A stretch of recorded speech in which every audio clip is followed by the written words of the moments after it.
Hello అండి, శ్రోతలకు నమస్కారం. మూడో మనిషి అనే నవల 4వ భాగానికి స్వాగతం అండి.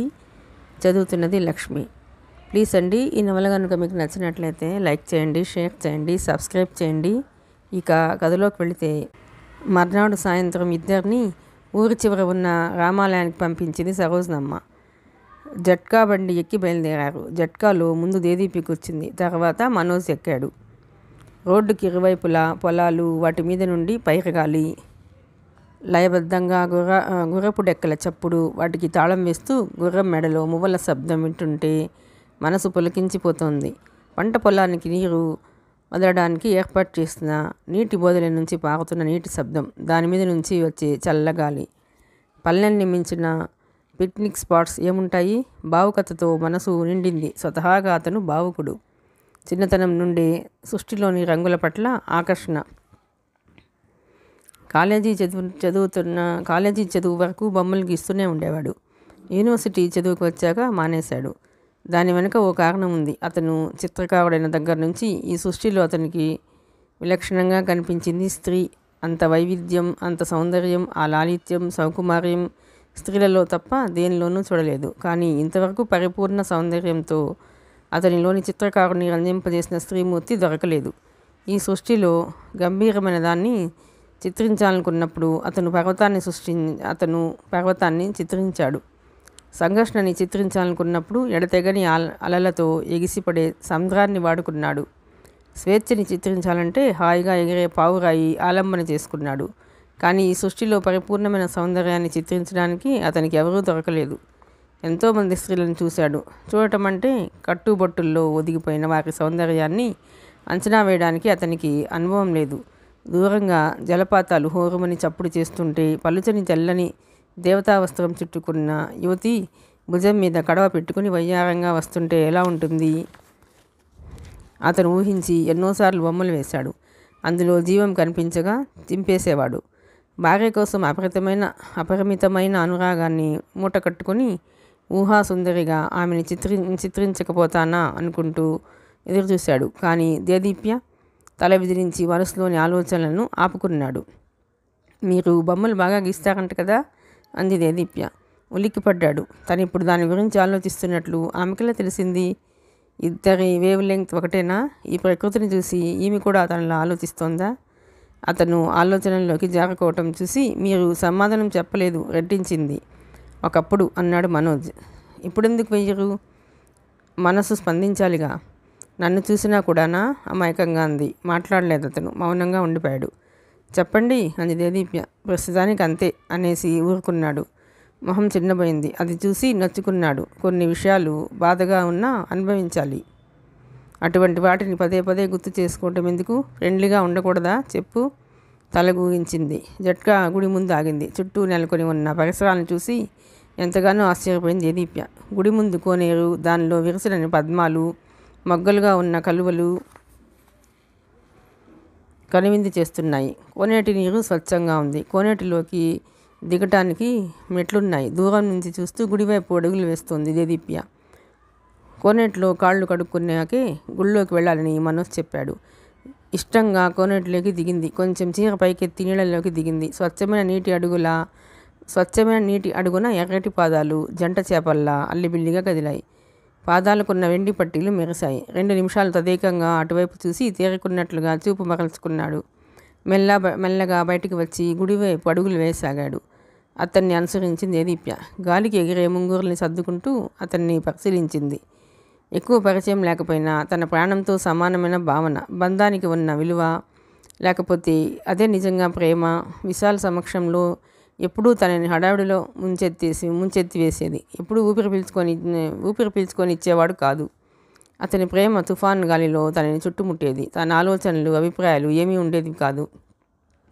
అంతా అతనే. ఉచితాలు మర్చిపోయి ఎల్లప్పుడూ అతని సమక్షంలో ఉండిపోవాలని మనస్సు తహతహలాడేది.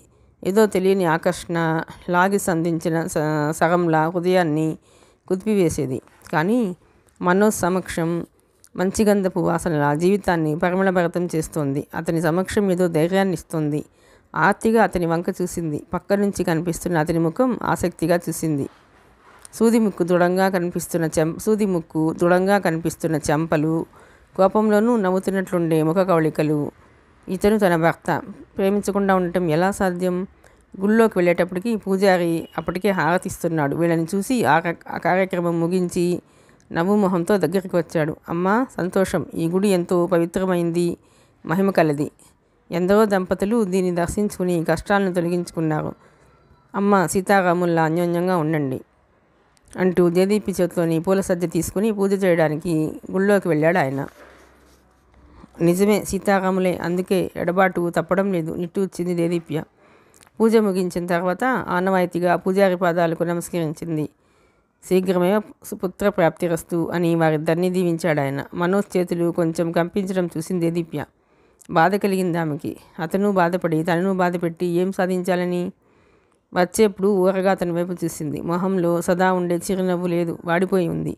అతను చాలా సంఘర్షణను అనుభవిస్తున్నాడు. అది తనకు తెలుస్తుంది. మౌనంగా ఇంటికి వచ్చేసారు ఇద్దరు.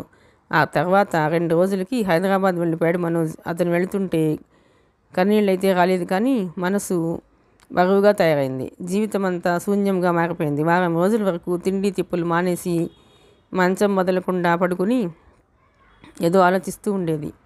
కిటికీలోంచి పూల మొక్కలు సుగంధాన్ని మోసుకొచ్చి సేద తీర్చడానికి ప్రయత్నిస్తున్నాయి. రత్నకిషోర్, పూర్ణిమ వైజాగ్ వచ్చేశారు. ఆషాఢమాసం వెళ్ళే వరకు మనవరాలు ఇక్కడే ఉంటుందని, ఇక్కడ నుంచే సారే అది ఇచ్చి పంపిస్తామని సరోజనమ్మ చెప్పేసింది. చేసేదేం లేక, ఆవిడ మనసుని బాధపెట్టడం ఇష్టం లేక మధ్యలో ఒకసారి ఇంటికి రమ్మనమని చెప్పి వెళ్ళిపోయారు వాళ్ళు. ఎంతైనా ఇక పరాయి పిల్లే కదా. పూర్ణిమ కళ్ళనీళ్లతో అంది. తనకి కూడా వైజాగ్ వెళ్ళాలనే ఉంది, కానీ ఏదో సంకోచం. అంతా బాగానే ఉండి మనోజ్ తనతో మామూలుగా ఉండి ఉంటే తప్పనిసరిగా వెళ్ళి ఉండేది. కానీ ఇప్పుడు ఏదో చిరాకు, విశాల్ జ్ఞాపకాలు ఎంతో చేదుగా అనిపిస్తున్నాయి. అతనితో తను కలిసి తిరిగిన ఆ ప్రదేశాలని అసలు చూడాలని లేదు. కాలం మెల్లగా కరిగిపోతుంది. మధ్యలో ఓసారి వైజాగ్ వెళ్ళి తల్లిదండ్రుల దగ్గర 4 రోజులు ఉండి వచ్చింది. 4 రోజులు సరోజనమ్మ ఫోన్ చేస్తూనే ఉంది. దేదీప్య అన్ని విషయాలు నానమ్మకి చెప్పింది, కానీ మనోజ్ తనని విడిగా లేడీస్ హాస్టల్లో ఉండమన్న సంగతి చెప్పలేదు. చెబితే ఆవిడ ఒప్పుకోదు. గొడవ చేసి అయినా ఇద్దరిని ఒక దగ్గరే ఉంచుతుంది. అలా ఉండటానికి మనోజ్ ఒప్పుకోవటం లేదు. ఇవన్నీ అందరికీ తెలిస్తే కుటుంబం పరువు ప్రతిష్టలు వీధిన పడతాయి. అందుకే నానమ్మకి చెప్పకుండానైనా మనోజ్ ఇష్ట ప్రకారమే ఉండాలని తన కోరిక. ఆషాఢమాసం వెళ్ళగానే లలిత, భూషణం మంచి రోజులు చూసి కోడలిని తమ ఇంటికి తీసుకువెళ్లారు. ఈ 4 రోజుల్లోనూ మనోజ్ ఒకసారి కూడా ఫోన్ చేయలేదన్న విషయం వాళ్ళకి తెలియనివ్వకుండా జాగ్రత్త పడింది దేదీప్య.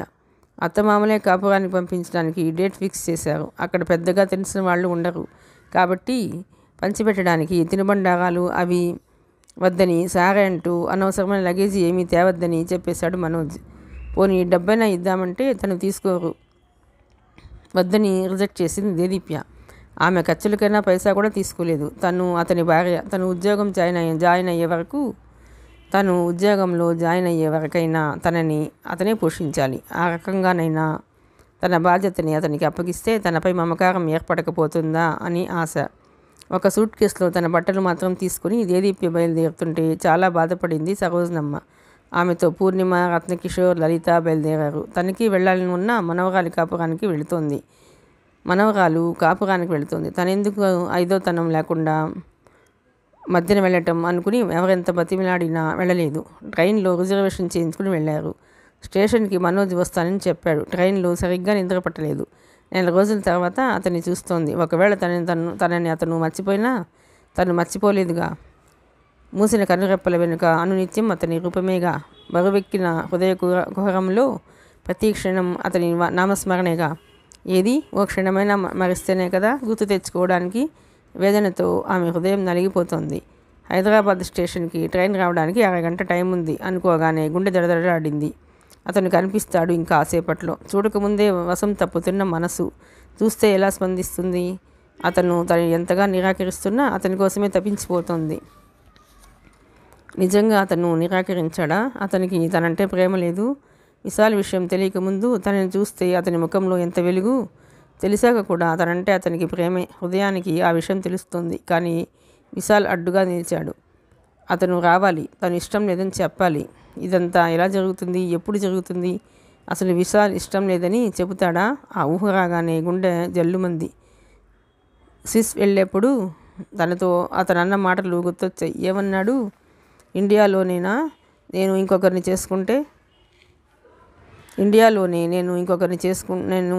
చూసుకుంటే అంది తను. విసురుగా తన దగ్గరికి వచ్చాడు. చంపేస్తాను ఇద్దరిని అన్నాడు. దుఃఖం ముంచుకొచ్చింది. విశాల్ అంత తొందరగా మర్చిపోతాడా? అతని క్యారెక్టర్ తనకి నచ్చలేదు కాబట్టి తను మర్చిపోవడానికి ప్రయత్నిస్తుంది. కానీ విశాల్కి పట్టుదల ఎక్కువ. అసలు తనకి పెళ్ళైన సంగతి అయినా అతనికి తెలుసో లేదో. భగవంతుడా, ఎప్పుడూ నిన్ను ఏది కోరలేదు. మనోజ్తో ఈ సంబంధాన్ని నిలబెట్టి చాలు. ఆమె పరిపరి విధాల భగవంతుడిని వేడుకుంటోంది. దేదీప్య లలిత తట్టి పిలిచేసరికి గబుక్కున బెర్త్ మీద నుంచి దిగింది. ట్రైన్ మెల్లగా స్టేషన్లో ఆగింది. కోచ్ నెంబర్ గురించి అబ్బాయికి చెప్పారా? పూర్ణిమ రత్నకిషోర్ని అడుగుతోంది. చెప్పాను. సీట్ నెంబర్స్ కూడా చెప్పాను. వచ్చేస్తాడు. అదిగో మాటల్లోనే వచ్చాడు. ఏం బాబు, బాగున్నావా? ఆనందంగా పలకరించాడు రత్నకిషోర్. వినయంగా నమస్కరించాడు మనోజ్. తల్లి భుజాల చుట్టూ చేతులు వేసి ఆప్యాయంగా కుశల ప్రశ్నలు వేశాడు. దేదీప్య, అలా చాటున నిల్చున్నావే, ఇలాగా. ఇదిగో బాబు, మీ ఆవిడ నీ గురించి ఒకటే బెంగ, కలవరించిపోతుందనుకో. కోడలు చేతులు పట్టుకొని అంది లలిత. సిగ్గుపడింది దేదీప్య. చిన్నగా నవ్వేసి ఊరుకున్నాడు అతను. పూర్ణిమ నసలు ముడిపడ్డాయి. అందరిలోనూ బాగతో మాట్లాడడానికి సిగ్గుపడుతున్నాడేమోనని సగపెట్టుకుందామె. నలుగురు కలిసి కారులో పావుగంటలో అతని ఇల్లు చేరుకున్నారు. చాలా రిచ్గా ఉన్న ఇండిపెండెంట్ హౌస్ అది. చుట్టూ కాంపౌండ్ వాల్, పోర్టికో, పక్కనే లాన్. మరీ పెద్ద ఇల్లు కాకపోయినా చూడముచ్చటగా ఉంది. బాబు ఉద్యోగంలో జాయిన్ అయిన తర్వాత ఇదే నేను రావడం, పూర్ణిమతో అంది లలిత. మను, అద్దె ఎంత ఈ ఇంటికి? ఇల్లంతా కలిగిస్తూ కుతూహలంగా అడిగింది. 5,000 అని చెప్పాడు మనోజ్. నోరు వెళ్ళబెట్టేసింది లలిత. మన ఊళ్ళో ఓ మాదిరి కుటుంబాలు 2 గడిచిపోతాయి అంది. ఆఫీస్ వాళ్లే ఇస్తారమ్మా చెప్పాడు మనోజ్. ఇంట్లో మొత్తం ఫర్నిచర్ ఉంది. ఇల్లు ఎక్కడికక్కడ నీట్గా ఉంది. లేని సామానంటూ లేదు. ఇల్లు బాగానే సర్దుకున్నావుగా. నీ పెళ్ళాం సుఖపడుతుంది ముసిముసిగా నవ్వుతూ అంది లలిత. దేదీప్య మొహం ఎర్రనైంది. ఆమెకి ఇల్లు చాలా నచ్చింది. ఎంత పొందిగ్గా సిస్టమేటిక్గా ఉంది. తనైనా అంత బాగా మెయింటైన్ చేయలేదేమో. వంటతో సహా అన్ని పనులు చేయడానికి 1,500 ఇచ్చి ఒక పెద్ద ఆవిడని కుదుర్చుకున్నాడు. ఆవిడ ఉదయం సాయంత్రం వచ్చి వెళుతుంది. వీళ్ళు వెళ్ళేసరికి ఇంట్లో ఉందామె. చూపులకి పని మనిషిలా లేదామె. చాలా పొందిగ్గా శుభ్రంగా ఉందామె. పేరు రత్నం. బతికి చెడ్డ మనిషి కాబోలు పూర్ణిమ అంది. రాగానే అందరూ మొహాలు కడిగి స్నానాలు చేసి ఫ్రెష్ అయ్యేసరికి టిఫిన్, కాఫీలు రెడీ చేసింది రత్నం. పెసరట్టు ఉప్మా చాలా రుచిగా కుదిరింది. రత్నం చాలా బాగా చేశారు టిఫిన్. దేదీప్య మెచ్చుకుంది. ఆమె మొహం వెలిగిపోయింది. అది చూసి వంట మెచ్చుకునేందుకు మాత్రం కాదు ఖచ్చితంగా అనుకున్నాడు మనోజ్.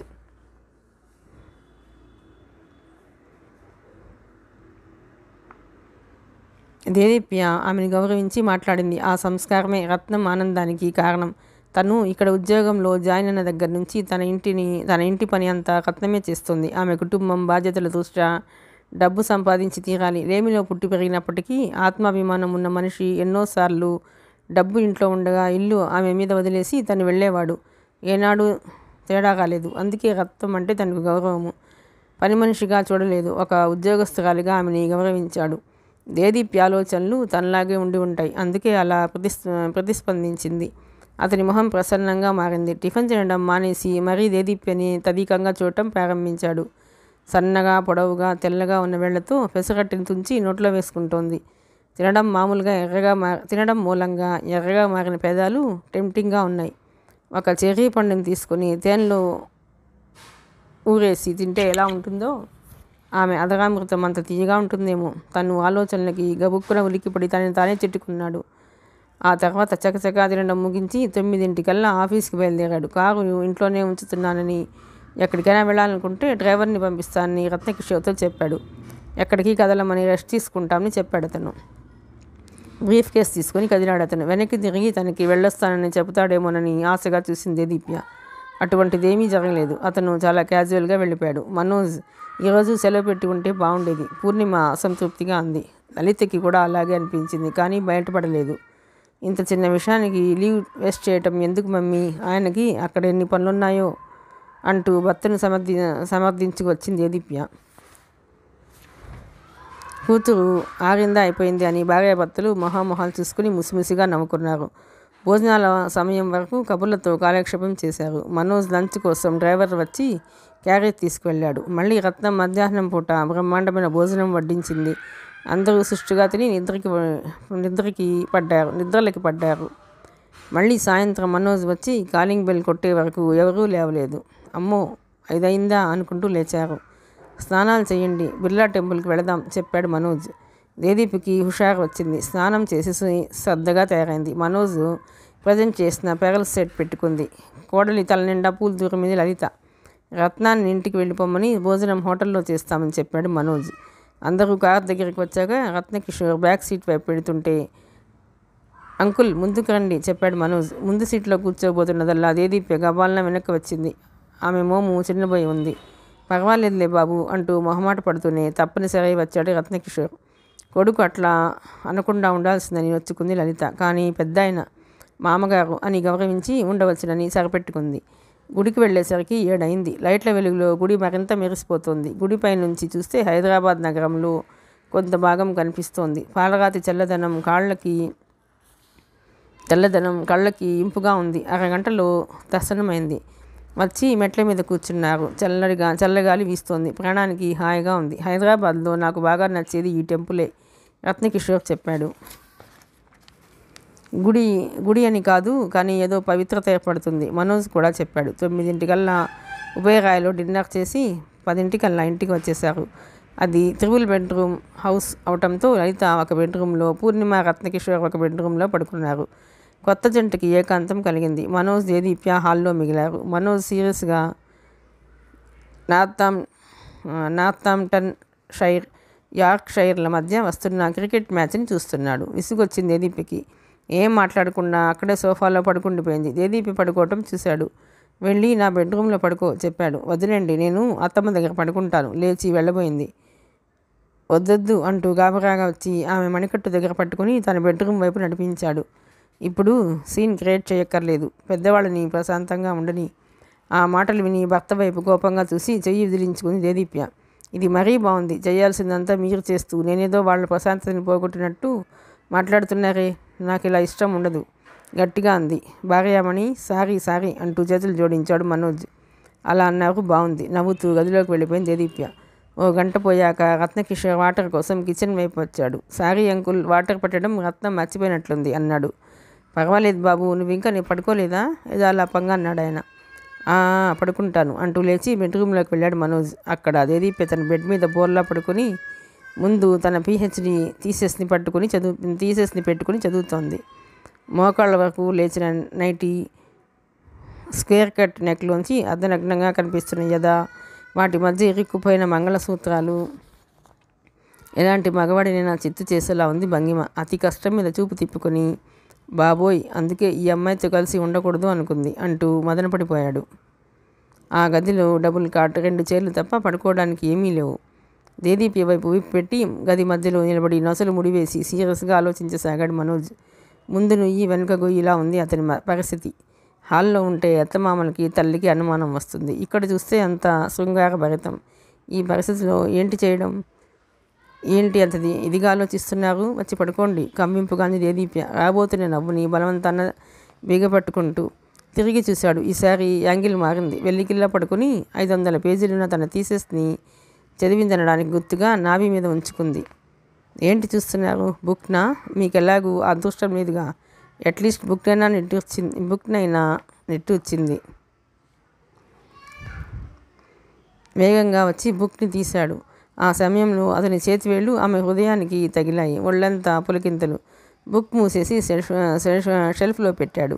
ఏసీ ఆన్ చేసి బెడ్షీట్ తీసి దేదీప్యకి కప్పాడు. లైట్ ఆఫ్ చేసి బెడ్ లైట్ వేసి ఒక క్షణం నిల్చుండిపోయాడు. చీకటిలో రేఖామాత్రంగా కనిపిస్తున్న అతని ఆకారం తన వైపు వస్తుంటే ఊపిరి బిగబట్టి చూసింది. దగ్గరకు వచ్చి జుట్టు సవరించి నుదుట మీద చుమ్మించాడు. గుడ్ నైట్ దేదీప్య ప్రేమగా చెప్పాడు. అప్రయత్నంగా సేమ్ టు యూ అంది. ఆమె పక్కనే కూర్చుని తలని మురుతూ పడుకో అన్నాడు. అతని స్వరంలో ఏముందో మాట్లాడలేకపోయింది. ఆ లాలన కొత్తగా మత్తుమందులా ఉంది. క్షణాల్లో నిద్రలోకి జారుకుంది. నిద్రలో అమాయకంగా పసిపాపలా ఉన్న ఆమెను చూస్తుంటే అతని మనసు కాసేపు ఆర్ద్రతకి లోనైంది. కాసేపు ఆగి అతను బెడ్కి ఇంకో మూల పడుకున్నాడు. 1 గంట ఆలోచనలతో సతమతమయ్యాక నిద్రాదేవి గమనించింది. తెల్లవారుజామున 5:30కి మెలకువ వచ్చింది దేదీప్యకి. 1 నిమిషం ఎక్కడున్నది అర్థం కాలేదు. అర్థమైన తర్వాత పక్కకు తిరిగి చూసింది. పక్కన మనోజ్ ముడుచుకొని పడుకున్నాడు. ఏసీ చల్లదనే కాబోలు బ్లాంకెట్ తీసి కప్పింది. కళ్ళు విప్పి చూశాడు. దేదీప్యని చూసి చిరునవ్వుతో థ్యాంక్ యూ అని చెప్పి మళ్ళీ నిద్రలోకి జారుకున్నాడు. నిద్రలోనూ మనిషికి చిరునవ్వే మురిపెంగా అనుకుంది. రాత్రి అతను తనతో ప్రేమగా ప్రవర్తించిన తీరు గుర్తొచ్చింది. ఆనందంతో కళ్ళు తడయ్యాయి. ఈ ప్రేమనే తను జీవితాంతం పొందాలి. మనోజ్కి తన పట్ల ఉన్న అపోహలను పోగొట్టాలి నిశ్చయించుకుంది దేదీప్య. 2 రోజులుండి లలిత, పూర్ణిమ బయలుదేరారు. తల్లిని వారం రోజులన్నా తన దగ్గర ఉంచుకోవాలని అతనికి మహా కోరికగా ఉంది. కానీ తల్లి ఉంటే దేదీప్య ఇక్కడే ఉంటుంది. దేదీప్య సమక్షంలో తన మాట వినటం లేదు. అందుకే తొందరగా ఆమెని ఇక్కడి నుంచి పంపించి వేయాలి. ఈ కారణం చేతనే తల్లిని ఉండమని చెప్పలేదు. ఆ రోజు సాయంత్రం వాళ్ళని ట్రైన్ ఎక్కించి 6 గంటలు కావస్తుండగా ఇంటికి వచ్చాడు. దేదీప్య, నువ్వు కూడా బయలుదేరు, బట్టలు అవి సర్దుకో, హాస్టల్లో దింపేసి వస్తాను చెప్పాడు. వద్దనుకున్న మనసు కలుక్కుమంది. 1 క్షణం కూడా తను ఇక్కడ ఉండటం అతనికి ఇష్టం లేదు. లేచి బ్రీఫ్ కేసు సర్దుకుంది. దుఃఖంతో గుండె బరువెక్కింది. కళ్ళు మాటికి తడవుతున్నాయి. మాట బొంగురుపోయింది. ఏమీ బయటపడకుండా ప్రవర్తించింది. నీకు కావాల్సినవన్నీ హాస్టల్లో నీ రూమ్లో పెట్టించేశాను. ఏదన్నా అవసరమైతే ఫోన్ చెయ్యి అన్నాడు. బయలుదేరే ముందు రత్నంతో చెప్పాలా వద్దా అని సంశయిస్తూ నిలబడింది. బలహీనంగా నవ్వాడు మనోజ్.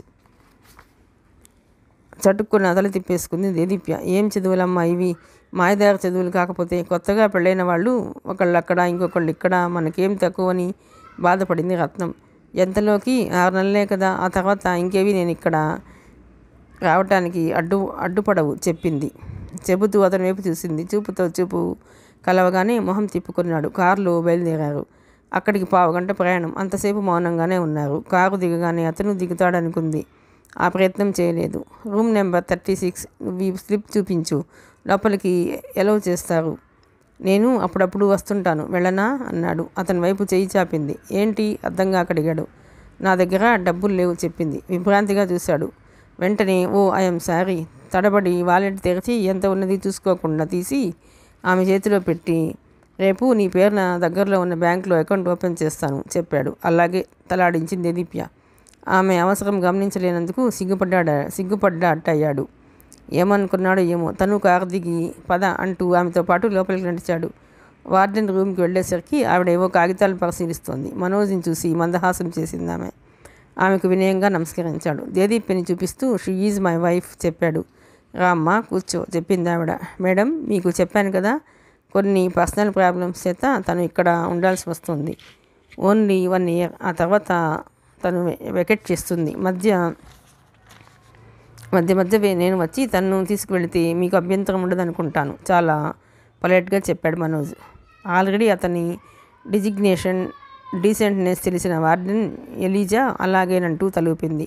మామూలు ప్రశ్నలేవో అయ్యాక వెళతామని చెప్పి బయటకు వచ్చారు. నేను వెళ్ళనా అడిగాడు మనోజ్. వద్దంటే ఉండిపోతారా రోషంగా అంది.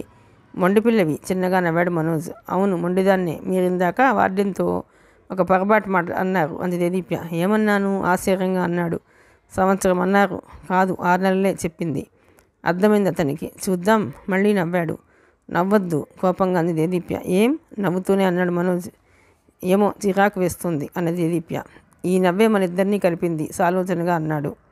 అంతకన్నా బలీయమైంది ఏదో మనల్ని నిర్దాక్షిణ్యంగా విడగొట్టాలని చూస్తోంది ఆవేదనగా అంది దేదీప్య. ప్రేమ, ప్రేమే. అది ఎవరి మీద ఎవరికైనా ఉండొచ్చు. ఆ ప్రేమ మనల్ని కలిపితే కలపొచ్చు, విడదీస్తే విడదీయచ్చు. ఏం చేయగలం? ఆ మాటలు అంటున్నప్పుడు చివరిలో అతని స్వరం బాధగా మారడం చూసి ఆమె మనసు విలవెల్లాడిపోయింది. సారీ చెప్పింది దేదీప్య. పర్వాలేదు, వెళ్ళొస్తాను. ఎప్పుడు ఏ అవసరం వచ్చినా నాకు ఫోన్ చెయ్యి, మర్చిపోవద్దు.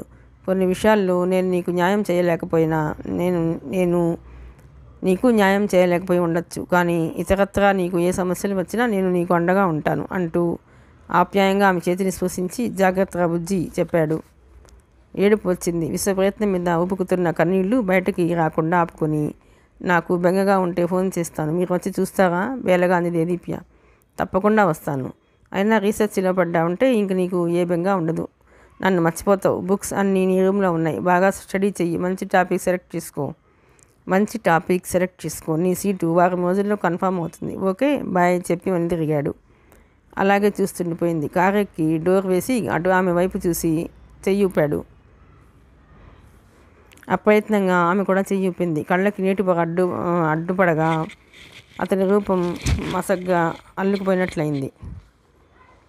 చెప్పినట్లుగానే మర్నాడు ఉదయం ₹1,00,000 బ్యాంకులో వేసి చెక్ బుక్ డ్రైవర్ చేత పంపించాడు. అన్ని అవసరాలు అతనే కనిపెట్టుకొని చూస్తుంటే ఇంకా ఇంత డబ్బు తనకెందుకు అనుకుంది. 2 రోజులు గడిచాక మళ్ళీ డ్రైవర్ చేత సెల్ ఫోన్ కొని పంపించాడు. ఆ రోజు సాయంత్రమే అతను ఫోన్ చేశాడు. గుడ్ ఈవినింగ్ ఆనందంగా అంది. ఎలా ఉన్నావు అడిగాడు మనోజ్. బాగానే ఉన్నాను చెప్పింది. ఆంటీ వాళ్ళు ఫోన్ చేశారు. నేను ఎలాగో మేనేజ్ చేశాను. నీ సెల్ నెంబర్ వాళ్ళకి ఇచ్చాను. ఈసారి నుంచి వాళ్ళు నీ సెల్ నెంబర్కే చేస్తారు. జాగ్రత్తగా మేనేజ్ చెయ్యి. నా గురించి అడిగితే పని మీద వెళ్ళానని చెప్పు. ఓకేనా? అలాగే. మీరు ఎప్పుడు వస్తారు అడిగింది. కాసేపు నిశ్శబ్దంగా ఉండిపోయాడు. ఓ రోజు చూస్తే రోజు చూడాలని తప్పించిపోయే ఈ మనసుని ఎలా కంట్రోల్ చేసుకోవటం, ఇవన్నీ ఆమెకి ఎలా చెప్పడం, ఆలోచన నుండి తేరుకుని రావాలా అడిగాడు మనోజ్. వద్దులేండి అటు నుండి కోపంగా వినబడింది. పక్కపక్క నవ్వి వీలు చూసుకుని వస్తాను. నువ్వు నా గురించి వెయిట్ చేయొద్దు. స్టడీస్ మీద బాగా కాన్సన్ట్రేట్ చెయ్యి. ఏదో అనబోతున్న అతని మాటలు మధ్యలోనే ఆపివేస్తూ వద్దు బాబోయ్, ఈ సుప్రభాతం నేను భరించలేను విసురుగా అంది. మాట్లాడలేదు తనను. అలిగారా? మళ్ళీ తనే జాలిపడిపోయి అడిగింది. నేనేమైనా ఇలా చిన్నపిల్లాడినా? మామూలుగా అన్నాడు. కోపం మర్చిపోయి నవ్వేసింది. ఆ రోజు నుంచి ప్రతిరోజు అతను ఫోన్లో మాట్లాడుతున్నాడు. అతను ఫోన్ చేయకపోతే తనే చేసేది. ఇటు నుండి వచ్చే ఫోన్లని ఎలాగో మేనేజ్ చేసేవారు. శాంతా బయోటిక్లో రీసెర్చ్ వింగ్. తన ఛాంబర్లో అన్యమనస్కంగా కూర్చున్నాడు మనోజ్. వర్క్ మీద కాన్సన్ట్రేషన్ కుదరటం లేదు. పేపర్ వెయిట్ చేతిలో తిప్పుతూ కూర్చున్నాడు. వాట్ మ్యాన్ అన్న ప్రశ్నతో పాటు భుజం మీద ఓ బరువు తగిలేసరికి తలెత్తి చూశాడు. ఎదురుగా అశోక్, మనోజ్ ఫ్రెండ్. ఇద్దరు ఆంధ్ర యూనివర్సిటీలో కలిసే రీసెర్చ్ చేశారు. ఇక్కడ ఇద్దరికి ఒకేసారి ఉద్యోగాలు వచ్చాయి. అప్పటి నుంచి వారి మధ్య మరింత స్నేహబంధం ముడిపడింది. ఇద్దరి మధ్య పర్సనల్ విషయాలు చర్చించుకునేంత చనువు ఉంది. పెళ్ళయ్యాక తనకి దేదీప్కి మధ్య జరిగిన విషయాలన్నీ చెప్పకపోయినా కొన్ని కారణాల చేత ఓ సంవత్సరం పాటు తను దేదీప్య విడిగా ఉండక తప్పదని చెప్పాడు. ఎందుకని కారణాలు అడిగానంత కుసంస్కార కాదు అశోక్. అతన్ని అర్థం చేసుకోవడానికి ప్రయత్నించి అవసరమైతే తన సహాయం అందిస్తానని చెప్పాడు. ఆఫీస్ అంతా గగ్గోలుగా ఉంది బాస్ అన్నాడు. ఏం అన్నాడు మనోజ్.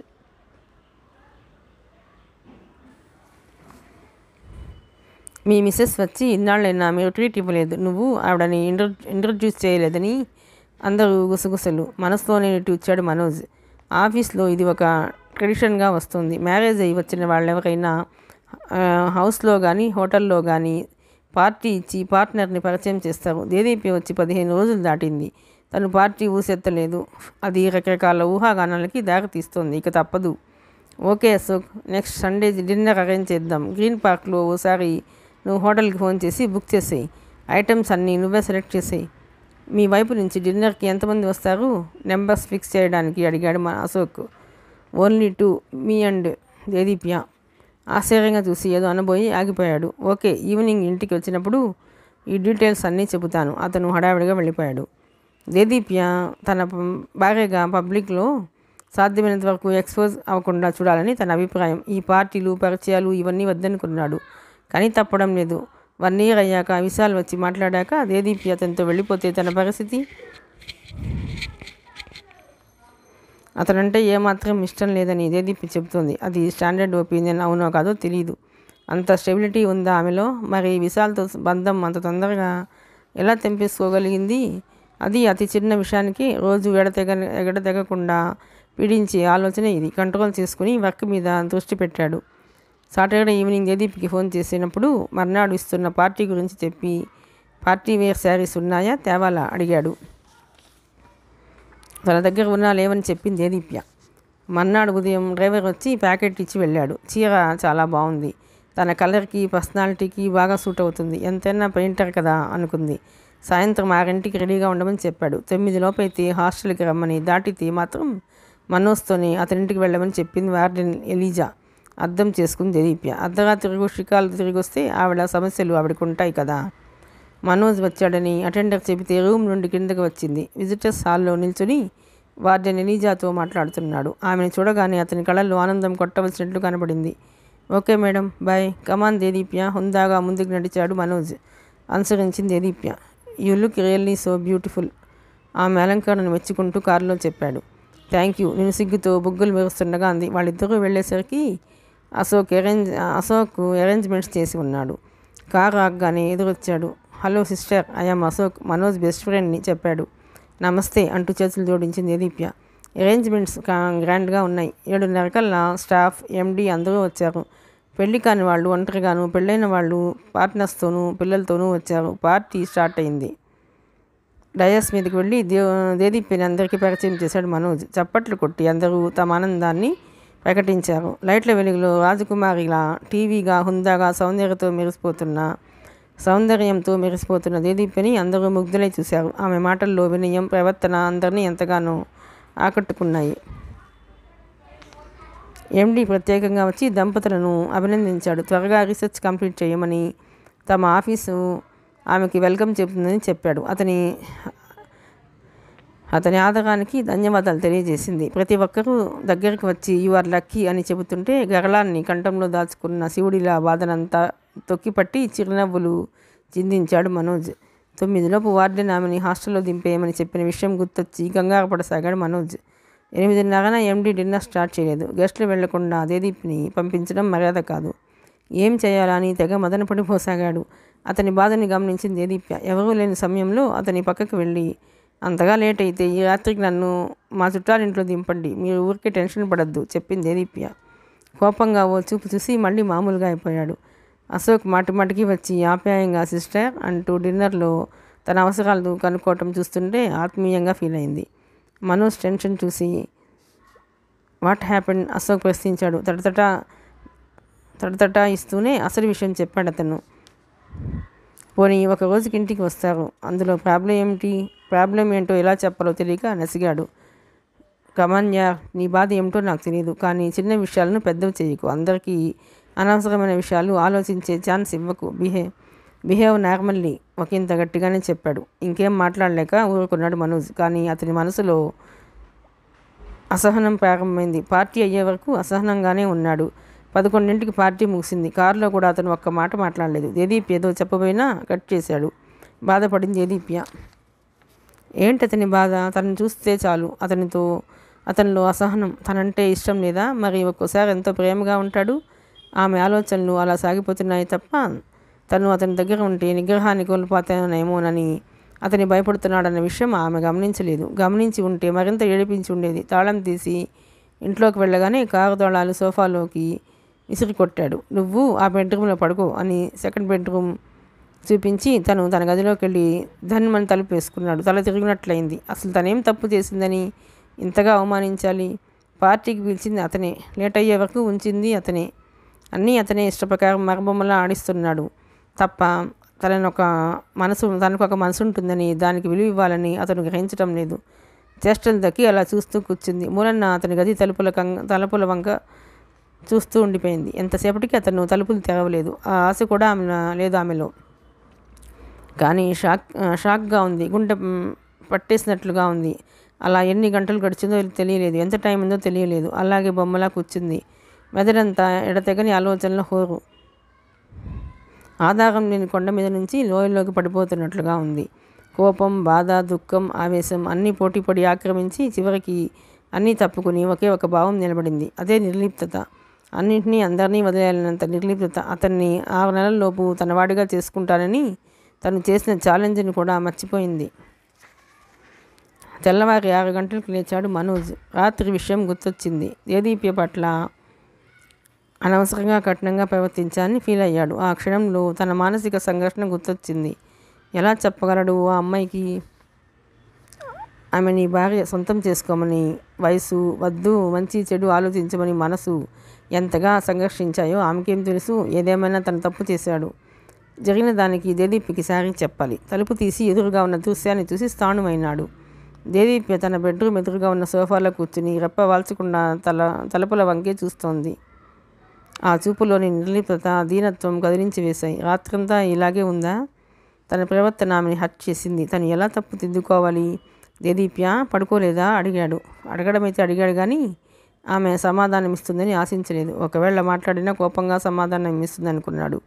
అయితే అందుకు విరుద్ధంగా సమాధానం ఇచ్చింది ఆమె. నిద్ర పట్టలేదు. ఆ 6 అక్షరాల మాటలో ఏ భావము లేదు. అంతులేని శూన్యం, బోలుతనం ఆమె కంఠంలో ధ్వనించాయి. మాటలకి తడుముకున్నాడు మనోజ్. స్నానం చెయ్యి, టిఫిన్ చేశాక నేను ఆఫీస్కి వెళ్ళేప్పుడు హాస్టల్లో దింపుతాను చెప్పాడు. ఇప్పుడు నేను ఆటోలో వెళ్ళిపోతాను చెప్పింది. వద్దు, నేను దింపుతాను అన్నాడు. సరే తర్కించకుండా కూర్చుండిపోయింది. అతను వెళ్ళి స్నానం చేసి వచ్చి ఇంకా హాల్లో అలాగే కూర్చున్న ఆమెను చూసి స్నానం చెయ్యి చెప్పాడు. నా బట్టలు ఇక్కడ లేవు చెప్పింది. కాసేపు అలాగే నిదానించి చూసి గబగబా డ్రెస్ అయి వచ్చి రాత్రి సోఫాలో పడేసిన కారు కీస్ తీసుకుని పద అన్నాడు. మౌనంగా అతని వెంట నడిచింది. గమ్యస్థానం చేరగానే కారు డోర్ తీసి దిగి అతని వైపు ఒకసారి చూసి ఏమీ అనకుండానే నడిచింది. వెళ్ళేలోపు తిరిగి చూస్తుంది అనుకున్నాడు. అలాంటిది ఏమీ జరగలేదు. ఆమె లోపలికి వెళ్ళిపోయింది. నిట్టూర్చి కారు రివర్స్ చేసుకుని వెళ్ళిపోయాడు మనోజ్. మర్నాడు రాత్రి సరోజ్నమ్మ దేదీపి సెల్కి ఫోన్ చేసింది. తను హైదరాబాద్ రావాలనుకుంటున్నట్లు, వచ్చి ఓ 4 రోజులు మనవరాలి కాపురం చూడాలనుకుంటున్నట్లు చెప్పింది. ఆమెకి ఏం చెప్పాలో తోచలేదు దేదీపికి. ఇంత దూరం నువ్వు ఎందుకు లేవు నానమ్మ, పండక్కి మేమే అక్కడికి వస్తాం కదా అంది దేదీప్య. ఏవే, మీ ఊరు నేను చూడకూడదా? లేకపోతే మీ ఇద్దరి మధ్య నేనేమన్నా అడ్డమనుకుంటున్నావా? చివరి మాట హాస్యంగా అంది సరోజనమ్మ. అదేం లేదు నానమ్మ అని ఊరుకుంది దేదీప్య. నాన్నకి చెప్పాను రిజర్వేషన్ చేయించమని. దొరకగానే ఫోన్ చేసి చెప్తాను అంది సరోజనమ్మ. తర్వాత మామూలు కబుర్లు ఏవో అడిగి ఫోన్ పెట్టేసింది. ఈ విషయం మనోజ్కి చెప్పాలని తెలుసు, కానీ ఎందుకో అతనితో మాట్లాడడానికి మనస్కరించలేదు. అతను సెల్కి ఫోన్ చేస్తాడని తెలిసి సెల్ ఆఫ్లో ఉంచింది. హాస్టల్ ఫోన్ నెంబర్కి చేస్తే 2 ముక్కలు మాట్లాడి పెట్టేసింది. వారం రోజుల్లో పిచ్చెక్కిపోయాడు మనోజ్. మౌనం మనుషుల్ని ఇంతగా హింసించగల ఆయుధమని అతనికి మొదటిసారి తెలిసి వచ్చింది. హాస్టల్కి వెళ్ళి దేదీపిని ఓ రోజు కలవాలనుకుంటుండగా సరోజనమ్మ ఫోన్ చేసింది. దేదీపి సెల్కి చేస్తుంటే కట్టేసి ఉందని చెప్పి తన ప్రయాణం గురించి చెప్పింది. 10 రోజుల తర్వాత వస్తున్నట్లు చెప్పింది. అతని బుర్ర వేగంగా పనిచేసింది. రీసెర్చ్ వర్క్ మీద దేదీపి ఈరోజే ఊరు వెళుతోంది. తను రావడానికి 4 రోజులు పడుతుంది. బాధను నటించాడు మనోజ్. అతని మాటలు నమ్మేసింది సరోజనమ్మ. సరే బాబు, ఏం చేస్తాం, పాప వచ్చిన తర్వాత ఇద్దరు కలిసి పండక్కి రండి అని చెప్పింది. అమ్మయ్య అని ఊపిరి పీల్చుకున్నాడు. ఇమీడియట్గా దేదీపికి ఫోన్ చేశాడు. సెల్ ఆఫ్ చేసి ఉంది. సాయంత్రం త్వరగా ఇంటికి వచ్చి స్నానం చేసి దేదీపి దగ్గరికి వెళ్ళాలి అనుకున్నాడు. అమ్మమ్మ వస్తాన్న సంగతి తను చెప్పిన అబద్ధం చెప్పాలి. లేకపోతే ఆవిడ ఫోన్ చేసినప్పుడు దేదీప్య ఇంకో రకంగా చెప్తే కష్టం కదా. అద్దంలో చూసుకుంటూ షర్ట్ గుండీలు పెట్టుకుంటూ అనుకున్నాడు. సరిగ్గా ఆ సమయంలోనే అతని మనసు అతన్ని ఆట పట్టించడం ప్రారంభించింది. నిజంగా అందుకేనా, లేకపోతే తనను చూడాలన్నా? అదేం లేదు. తనను తాను నమ్మించుకోవాలనుకున్నాడు మనోజ్. సాధ్యం కాలేదు. ఇంత శ్రద్ధగా ఎందుకు రెడీ అవుతున్నట్లో ప్రశ్నించింది. నవ్వుకుంటూ బయలుదేరాడు. తోవ మధ్యలో గుర్తొచ్చింది అమ్మాయి గారు అలకసీన్లో ఉన్న సంగతి. అలక కాదు, హర్ట్ అయింది. ఓకే మనోజ్, నువ్వు చాలా స్టూపిడ్వి తనని తానే తిట్టుకున్నాడు. హాస్టల్కి వెళ్ళేసరికి 5:30 అయింది. విజిటర్స్ రూమ్లో కూర్చుని కబురు పంపించాడు. ఎలీజా లీవ్లో ఉన్నట్టు తెలిసింది. ఇన్ఛార్జ్ దగ్గర పర్మిషన్ తీసుకున్నాడు. మనోజేనా అనుకుంటూ కిందకి వచ్చింది. అతనే. వారం కిందటి నిర్లిప్త తగ్గుముఖం పట్టింది, కానీ ఎప్పట్లా అతన్ని చూడగానే మనస్సు ఎగిరి గంతులు వేయలేదు. మనస్సు మూలలో చిన్నపాటి ఆనంద వీచిగా లెగసినందుకు మనస్సుని కోప్పడింది. మెరూన్ కలర్ చుడీదార్ వేసుకుని ఉంది. అది ఆమె శారీరక ఛాయను మరింత బహిర్గతం చేస్తోంది. హాస్టల్లో కదా అని ఆమె చుడిదార్ వేసుకుంది. పెళ్ళైన తర్వాత ఆమెని ఆ డ్రెస్తో చూడటం అదే మొదలు. చిన్నపిల్లలా అనిపించి ఆట పట్టించి బుద్ధైంది అతనికి. పర్మిషన్ తీసుకున్నాను, పద వెళదాం చెప్పాడు. ఎక్కడికి? అసలు చీట్లు ఇస్తూ అంది. చెబితే తప్ప రావా అన్నాడు మనోజ్. అవునన్నట్లు తలాడించింది దేదీప్య. ఈ మనోజ్ చెబితే వచ్చి తీరాలి, పద, నేను కారులో ఉంటాను చెప్పేసి బయటకు నడిచాడు. ఉడికిపోయింది. చెప్పలేనంత రోషం వచ్చింది. ఏమనుకుంటున్నాడు తన గురించి? వెయిట్ చేయని, తను మాత్రం వెళ్ళదు గట్టిగా అనుకుంది. అనుకున్న మరు నిమిషంలోనే ఆ నిర్ణయం జావగారిపోయింది. 2వ నిమిషం అటు ఇటు తచ్చట్లాడింది. 3వ నిమిషంలో రూమ్కి వెళ్ళి హ్యాండ్ బ్యాగ్ తెచ్చుకుంది. 5వ నిమిషంలో గేటు వైపు నడిచింది. నడుస్తూ తనకు ఆ పరిస్థితి కల్పించిన మనోజ్ని మనసారా తిట్టుకుంది. మొహం మొట్టమొదలాడించుకుంటూ వచ్చి కూర్చుని డోర్ని దబీమని వేసింది. తనే గెలిచినట్లు ఆమె వంక చూడలేదు అతను. కోపం వచ్చిందా? ఆప్యాయంగా ఆమె చేతిని స్పృశిస్తూ అన్నాడు మనోజ్. అంత అసహనము వేడి సెగకి కరిగిన వెన్నెలాగా కరిగిపోయింది. లేదు. తల అడ్డంగా తిప్పింది. చెవులకున్న హ్యాంగింగ్స్ విచిత్రంగా కదిలాయి. ఇష్టంగా చూశాడు. బాగా తిట్టుకున్నావు కదూ మెల్లగా అన్నాడు. ఉలిక్కి పడింది. అవును, మళ్ళీ తలాడించింది. ఈరోజు మాట్లాడకూడదనుకున్నావా అడిగాడు. నాకు కొంచెం భయంగా ఉంది అంది దేదీప. ఎందుకని అడిగాడు మనోజ్. వారం కిందట బామ్మ ఫోన్ చేసింది. తను ఇక్కడికి వస్తానంటుంది. మళ్ళీ ఫోన్ చేసి చెప్తానంది. నాకు ఈరోజు ఫోన్ చేశారు. ఆవిడ ప్రోగ్రాం నేను క్యాన్సిల్ చేయించేశాను మందహాసంతో అన్నాడు. మళ్ళీ ఈ అబద్ధం చెప్పారు సర్కాస్టిక్గా అంది. చురుగ్గా చూశాడు. మొహం ఎటో పెట్టుకుని కూర్చుంది. పరిశీలనగా చూశాడు. మొహంలో చిన్న నవ్వు కదలాడుతోంది. చెంపలు నున్నగా మెరుస్తున్నాయి. నల్లటి ఒత్తైన జుత్తు చెంప మీద మెడ మీద జీరాడుతుంది. ఎంత వద్దన్నా అతని చూపు కిందకి జారింది. చున్నీ నెక్కి వేసుకోవటం టైట్ ఫిట్ చుడిదార్ నుంచి వక్షద్వయం సమున్నతంగా కనిపిస్తుంది. పెద్ద పర్వతాల మీద నుంచి జలపాత మీద అంతుపట్టని అగాధంలోకి జారినట్లు అసలు నడుమే కనిపించడం లేదు. ఆమె అందమైన శరీరంలోని ప్రతి భాగము అతన్ని సవాల్ చేస్తున్నట్లున్నాయి. అతడు తనను పరిశీలనగా చూడటం మూరకంట గమనించింది దేదీప్య. ఆమెలో మునుపట్టి చిలిపితనం తొంగి చూసింది. తనే మాటలు మొదలుపెట్టి, మన షరతు ప్రకారం 2 నెలలకి 2 రోజులు మీరు నాతో గడపాలి. నిన్నటికి 2 నెలలు గడిచిపోయాయి చెప్పింది. బాప్రే అనుకున్నాడు మనోజ్. భయపడుతున్నారా? కవ్వింపుగా అంది. నెవర్ కంగారును అణుచుకుంటూ అన్నాడు. అయితే నేను 2 రోజులు అంటే రేపు సాటర్డే, ఎల్లుండి సండే ఈవినింగ్ వరకు మీతోనే ఉంటాను. రానా? లేకపోతే మీరు కాస్త మీ బ్రహ్మచారి మనసును వయసును కంట్రోల్ చేసుకున్నాక రానా అంది. ఏం పర్వాలేదు, ఇప్పుడే రా బింకంగా అన్నాడు. ఆమె మొహం ఒక్కసారిగా వెలిగిపోయింది. ఆ వెలుగు చూసి అయిపోయావురా మనోజ్, జాగ్రత్త, తనకి తనే జాగ్రత్తలు చెప్పుకున్నాడు. సరే అయితే ఇప్పుడు మూవీకి వెళదాం చెప్పింది. కాదనకుండా తీసుకుని వెళ్ళాడు. మూవీ అయిపోయాక హోటల్లో డిన్నర్ చేసి ఇంటికి వచ్చారు. తలుపు తీసి తన బెడ్రూమ్ వైపు వస్తుండగా చటుక్కున గుమ్మానికి అడ్డంగా నిలబడింది. దాదాపు మీద పడిపోయినంత పని ఆఖరి నిమిషంలో ఆపుకున్నాడు. కిందటిసారిలా మీరు మీ గదిలోకి వెళ్ళి తలుపు వేస్తే ఒప్పుకోను, ఇద్దరం ఒకే గదిలో పడుకోవాలి అంది. విలాసంగా నిల్చుని అడుగుతున్న ఆమెను చూడగానే మనోజ్లో ధైర్యం మరింత దిగజారింది. దేదీప్య మంచి హైట్, మరీ ఎక్కువ ఒళ్ళు లేకపోయినా మంచి శరీరపు కొలతలు ఉండి మగాడిని సవాల్ చేస్తున్నట్లు ఉంటుంది పర్సనాలిటీ. కళ్ళల్లో కనిపించే పొగరు, అణువణువులోనూ వెళ్ళి విరిసే రాజసం అన్నీ అణిచివేసి ఆమెని తన అధీనంలోకి తెచ్చుకోవాలనిపిస్తుంది. సరే తప్పుకో కదలబోయాడు.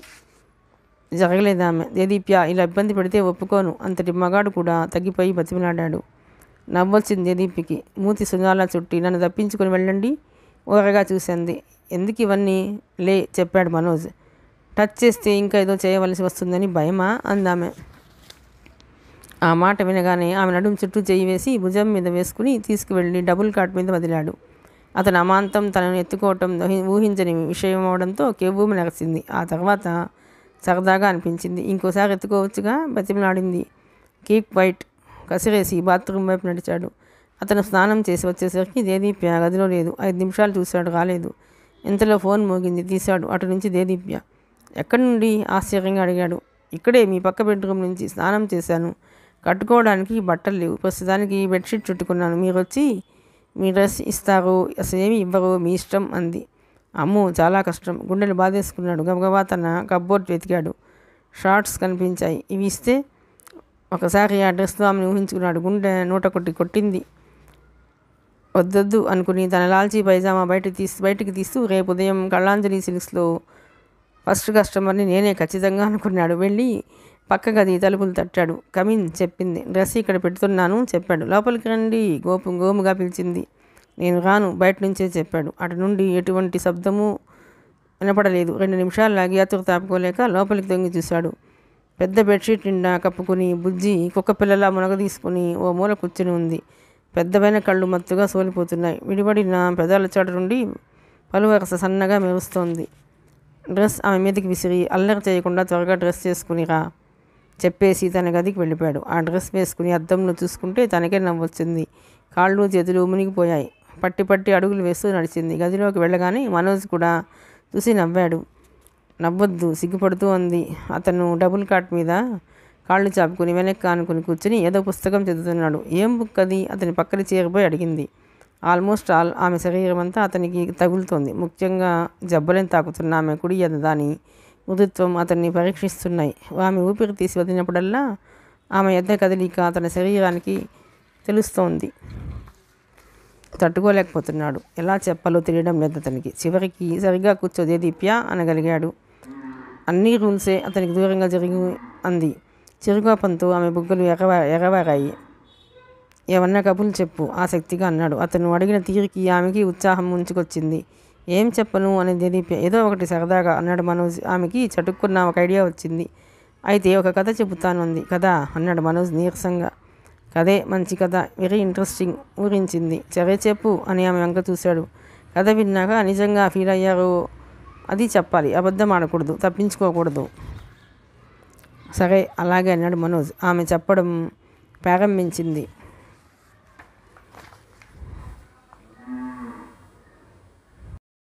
యుఏఈ, యునైటెడ్ అరబ్ ఎమిరేట్స్ ప్రపంచంలోని ధనిక దేశాల్లో, విలాసవంతమైన దేశాల్లో ఒకటి.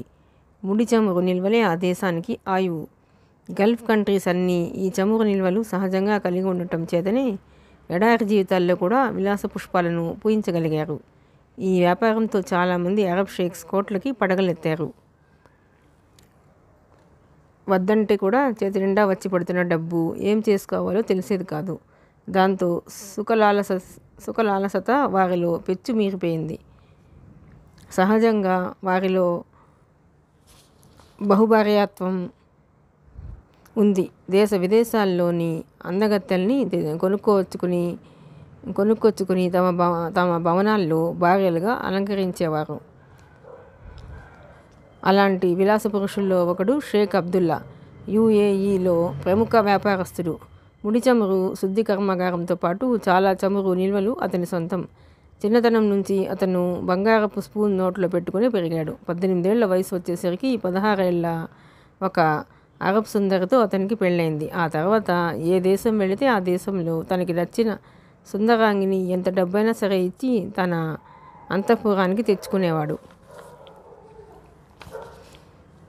విచిత్రంగా అతనికి ఐరోపా దేశ అందగత్తెలు నచ్చలేదు. ఆసియా దేశాల వారు, ముఖ్యంగా పాకిస్తాన్, ఆఫ్ఘనిస్తాన్, మిగతా అరబ్ దేశాలు, ఇరాన్, ఇరాక్ ఈ దేశాలలోని స్త్రీలే నచ్చేవారు.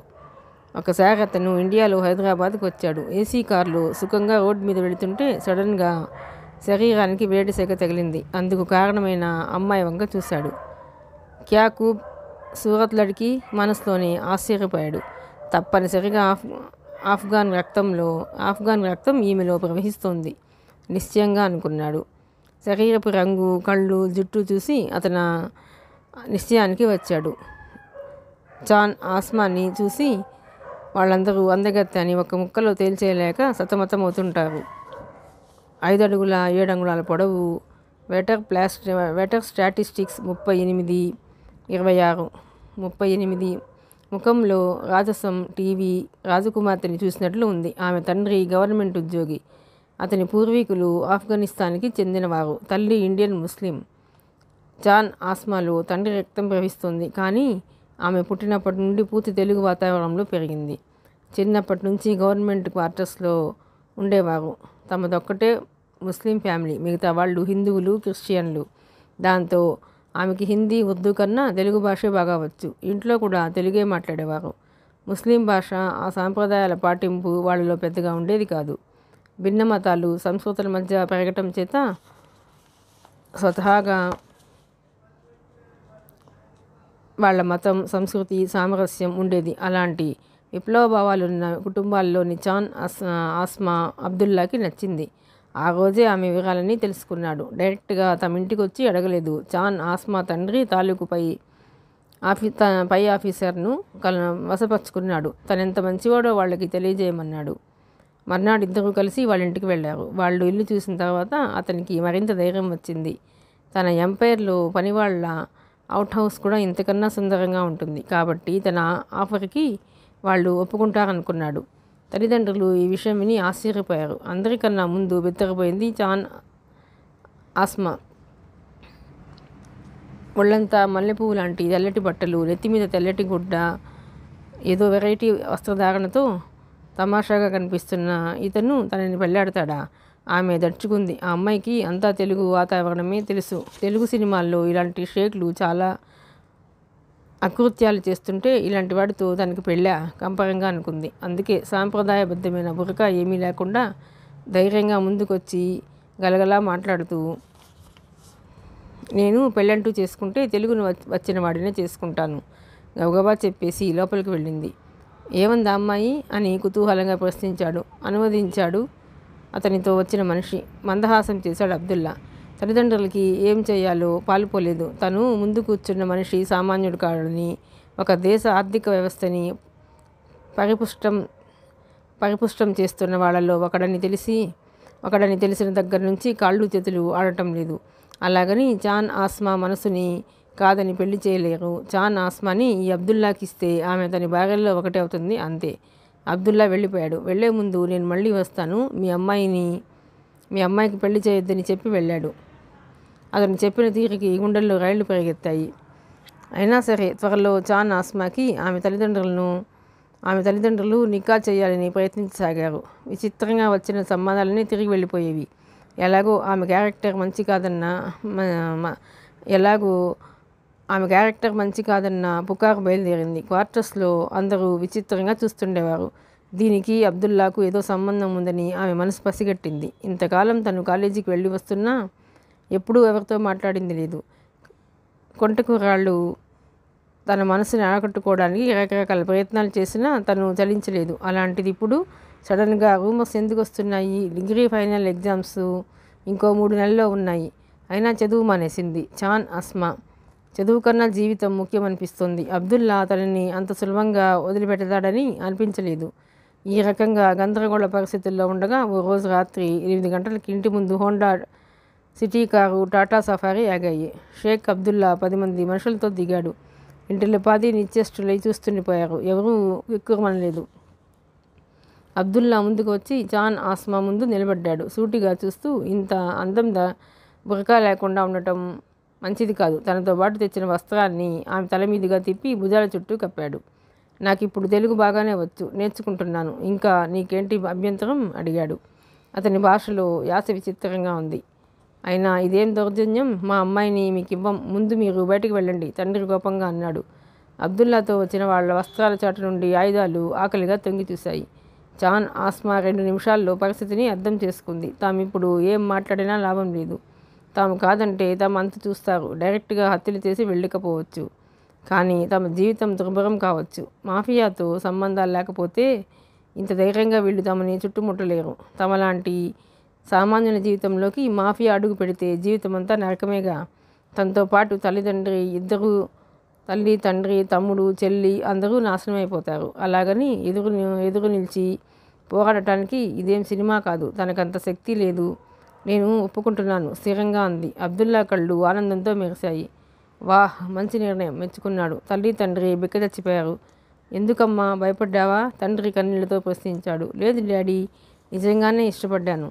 నేనంటే ఎంత ప్రేమ లేకపోతే భాష నేర్చుకుని ఇంత పకడ్బందీ ప్లాన్ చేసుకుని వస్తారు?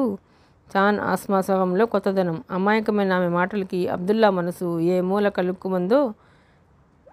మూలో కలుక్కుమంది. క్షణంసేపే. అయినా వెంటనే తేరుకున్నాడు. సబాష్, నిన్ను నా జమానానికి రాణిని చేస్తాను. కాదు, నీకోసం ఇంకో తాజ్మహల్ కట్టిస్తాను, అబ్దుల్లా చెప్పాడు. తల్లి కొంగు నోట్లో కుక్కుని ఏడుస్తూనే ఉంది. కానీ చాన్ ఆస్మా అంతా పక్కాగా వ్యాపార నిర్ణయంలా చెప్పింది. తనను చేసుకున్నందుకు తల్లిదండ్రులకు చెల్లించాల్సిన డబ్బు గురించి మర్నాడే చాన్ ఆస్మా కుటుంబ సభ్యుల పేర్ల మీద అకౌంట్లో ఒక్కొక్కళ్ళకి 10 లక్షల చొప్పున డబ్బు వేయబడింది. పెళ్ళంతా హైదరాబాద్లో ముస్లిం సాంప్రదాయం ప్రకారం జరిగింది. ఆ మర్నాడే ఆమెని తీసుకుని యుఏఈ వచ్చేశాడు. అన్నట్లుగానే 3 నెలల్లో ఆమె కోసం ఒక సుందర భవనం కట్టించాడు. ఆమె కోరిక మేరకు ఆ బంగ్లాలో ప్రవేశించేంత వరకు ఆమె ఒంటి మీద చెయ్యి వేయలేదు. అతని అంతఃపురం చూస్తే ఆమెకి విచిత్రంగా ఉండేది. అతనికి మొత్తం భార్యలు 4. వాళ్ళు కాక అతని శారీరక అవసరాలు తీర్చడానికి మరికొందరు స్త్రీలు ఉండేవారు. డబ్బుకి లొంగని వాళ్ళని అతను పెళ్లి ద్వారా కట్టిపడేశాడని పని మనిషి ద్వారా వింది. ఆ పెద్ద ఎస్టేట్లో ఆడవాళ్ళకి ఏ పని ఉండేది కాదు. అలంకరించుకోవటం, తినటం, పడుకోవటం. అతను ఎప్పుడు వచ్చి తమ శరీరాన్ని పునీతం చేస్తాడా అని ఎదురు చూడటం చూసి అసహ్యంతో వణికిపోయేది. కానీ తను చూస్తే ప్రత్యేకమైన మోజు అని తెలుస్తోంది. కొత్త మూలంగానో ఏమో తెలియదు, కానీ తన చూపు కోసం అదే పనిగా తన గదిలోకి వచ్చేవాడు. అతను వెళ్ళిపోయాక అందరూ తన వంక ద్వేషాసూయాలతో చూసేవారు. వాళ్ళ మీద జాలి కలిగేది, కానీ ఆమెకి తెలియదు కొన్నాళ్ళు పోతే తన మీద ఇంకొకరు జాలిపడే పరిస్థితి వస్తుందని. ఆ భవనాలు, ఆ వాతావరణం నచ్చలేదు. అక్కడికి దూరంగా ఇంకో చోట తనొక్కతే ఉంటానని మంకుపట్టు పట్టింది. మాటిచ్చిన విధంగా ఆమె కోసం అతి సుందర భవనాన్ని కట్టించాడు అబ్దుల్లా. 10 ఎకరాల స్థలంలో చుట్టూ ప్రహరీ, చుట్టూ అతి కష్టం మీద పెరిగిన చెట్లు, అది ఇసుక నేలల్లో మాత్రమే పెరగగలిగే చెట్లు. తన మనసులాగే అదంతా ఎడారి ప్రాంతం. చుట్టూ ఎప్పుడు ఏవో హోరమనే శబ్దాలు, మనసంతా గుబులుగా దిగులుగా ఉండేది. 2 అంతస్తుల భవనంలో 15 గదులు ఉండేవి.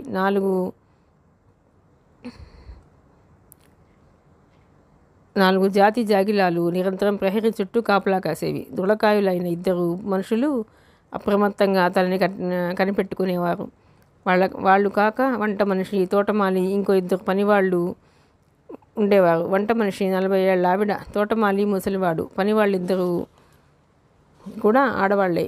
ఒక భవనాన్ని కాపలా కాసే వాళ్ళిద్దరూ వయసులో ఉన్న మగవాళ్లే అయినప్పటికీ స్వామి భక్తి నగనగాన జీర్ణించుకున్న వాళ్ళు. వాళ్ళెప్పుడు చాన్ ఆస్మా వైపు కన్నెత్తి చూడరు. అవుట్ హౌస్లో వాళ్ల మకాం.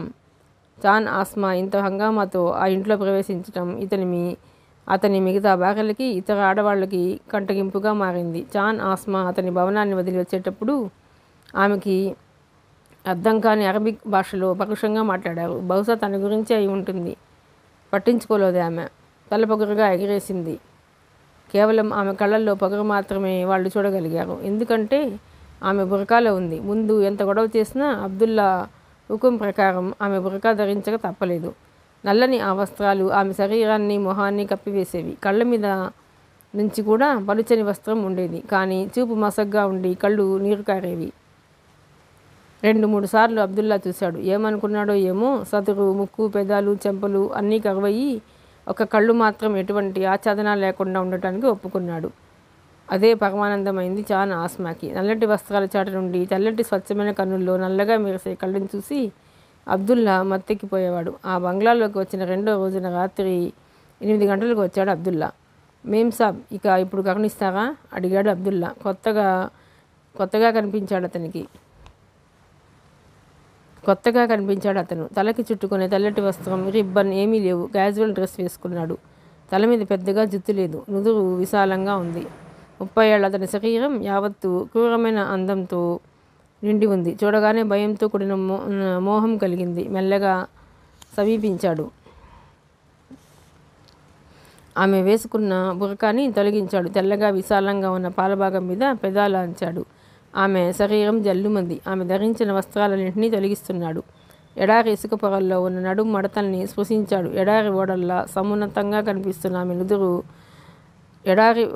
సమున్నతంగా కనిపిస్తున్న ఆమె ఎదను చూశాడు. అతను ఎందరో సుందరాంగుల్ని అనుభవించాడు. కానీ ఇండియన్ ఆఫ్ఘాన్ రక్తం కలిసి ఏపుగా పెరిగిన ఆమె శరీరం అతన్ని మతిపోగొడుతోంది. బలిష్టమైన ఆమె ఊరువులు అతన్ని రెచ్చగొడుతున్నాయి. తన శరీరాన్నంతా నగ్నం చేసి అతను తన వంక కాంక్షతో చూస్తుంటే సిగ్గుతో చితికిపోయినట్లుగా ఉంది చాన్ ఆస్మాకి. అతనికి శృంగారం ఒక అలవాటు, కానీ ఆమెకు శృంగారం కొత్త. అది గమనించలేదు అతను. గమనించాల్సిన అవసరమూ లేదు. ఆమె తన చేతిలో మగబొమ్మ. తన కోరిక తీరే వరకు నలిపివేయడమే తెలుసు. నల్లటి ఒత్తైన జుట్టు పాయలుగా విడి దిండు మీద పరుచుకుంది. నల్లటి కృష్ణానది నీటి మధ్య విరిసిన తెల్ల కలువలాగా ఆకర్షణీయంగా ఉంది ఆమె ముఖం.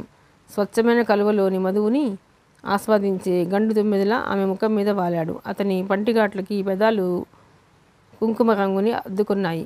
అతని దృఢమైన అరచేతులు ఆమె ఎద మీద పడ్డాయి. రవిగాంచని సౌందర్యం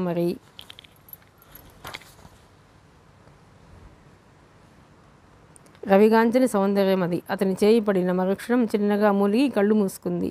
ఆమె ముఖంలో సుఖానుభూతుల దొంతరలు తెరలుగా కదులుతున్నాయి. అతని పెదాలు ఆమె పెదాల నుండి విడివడి క్రిందకి చేరాయి. కంఠంతో సరాగాలాడుతుండగా ఎగసిపడిన ఎదభాగం అతని ముఖాన్ని తన మీదకి లాక్కుంది. అక్కడతను ఆట ప్రారంభించగానే శరీరం విల్లులా లేచింది. సుఖాన్ని కూడా శరీరం తట్టుకోలేకపోవటం ఏంటో అనుభవంలోకి వస్తుంది. ఇంకా ఏదో ఈ శరీరానికి కావాలి. అతనికి మరింత దగ్గరగా వెళ్ళి అతనిలో ఐక్యమైపోవాలి. ఆమె చేతి గోళ్లు అబ్దుల్లా వీపులో దిగబడేంత గట్టిగా అతని చుట్టూ చేతులు బిగించింది. 2 పెద్ద పర్వతాలను ఢీకొని అలసిన అతను విశ్రాంతి కోసం లోయలోకి జారాడు. తెల్లని పలుచని నడుం, సున్నున్నగా పారదర్శకంగా మెరుస్తున్న చర్మం, నీటి మధ్య తామరలా ముచ్చటైన నాభి, అది కాదు అతన్ని ఆకర్షించింది. చాలామందికి ఇలా ఆమె నాభి గుండ్రంగా లేదు. ఓవెల్ షేప్తో ప్రొవోకేటింగ్గా మగలు కొలుపుతుంది. ఇక ఆపడం ఎవరితరం? నాభి నుంచి కిందికి ఉన్న సన్నటి నూగారు ఆమె ఏ జాతి స్త్రీనో తెలియజేసింది. గర్వంతో ఉప్పొంగిపోయాడు.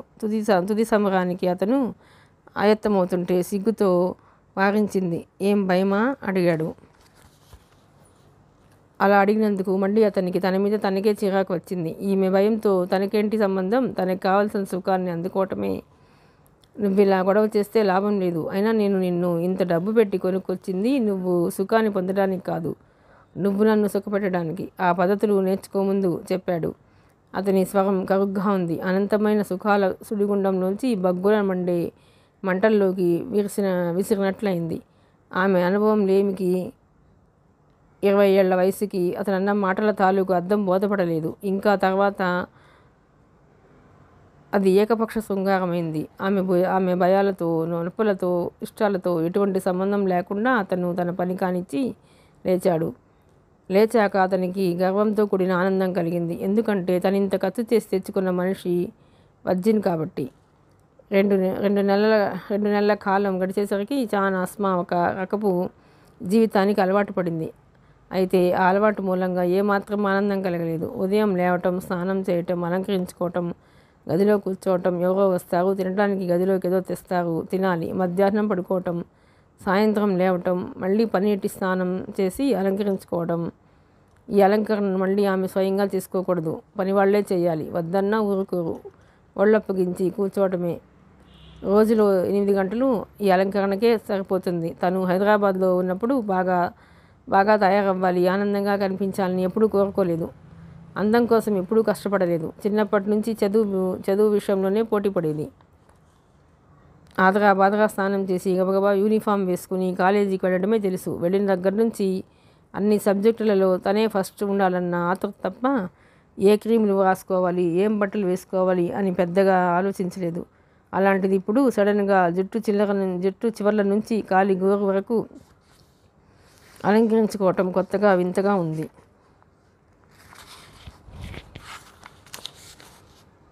అబ్దుల్లాకి రోజుకో రకంగా తయారై కనిపించాలి. అలాగని ఏ జీన్సో మిడీలో వేసుకోవాలనుకుంటే పొరపాటు.